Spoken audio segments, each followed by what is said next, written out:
நல்லா இருக்கணும், நோய் நொடி இல்லாமல், கெட்ட பழக்கம் இல்லாமல் இருக்கும்னு நினைக்கிறோம். அதை தான் அவர் கொடுக்குறாரு. உங்களுக்கு நிற்கிறா தாய் தந்தைக்கு நிற்கிறா நம்ம தானம் பண்ண போல். எனக்கு கரெக்டாக 19 வயசு. நான் 71 பிறந்தேன். 84 அவர் 89 நான் 84 தான் சொன்னீங்களா? பண்ணிக்குவோம். அப்படியே இந்த வயசெல்லாம் அவர் வந்திருக்கிறது.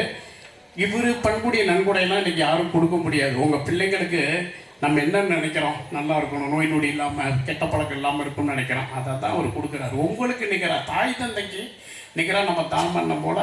அவரும் அந்த இடத்துல நின்று உங்களுக்கு ஆன்மீகத்தை பூர்த்தி கொண்டிருக்கு. நம்ம கொடுத்து வச்சுருக்கணும். இதில் ரொம்ப அவர் நம்மளை அழைக்கணும் இல்லை, நம்மளை அதில் ஈடுபடுத்திக்கிட்டால் நம்ம ஆயுசு, நம்ம ஒழுக்கமும், தனி மனித வாழ்வும் செழிக்கும்.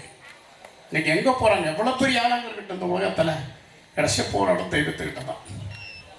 அதே கல்வி, அதையும் அவர் தராரு. இன்னும் ஆச்சரியமாக இருந்தது. இங்கே படித்தவங்க போலீஸாக கூட இருக்காங்கன்னு மிக ஆச்சரியம். வந்த வேண்டி தான் நமக்கு புரியுது. நான் கோயம்புத்தூரில் இருந்தேன், இந்த நிகழ்ச்சிக்காக மட்டும்தான் வந்தேங்க. இல்லைன்னா நான் கோயம்புத்தூர்லேயே இருந்திருப்பாங்க.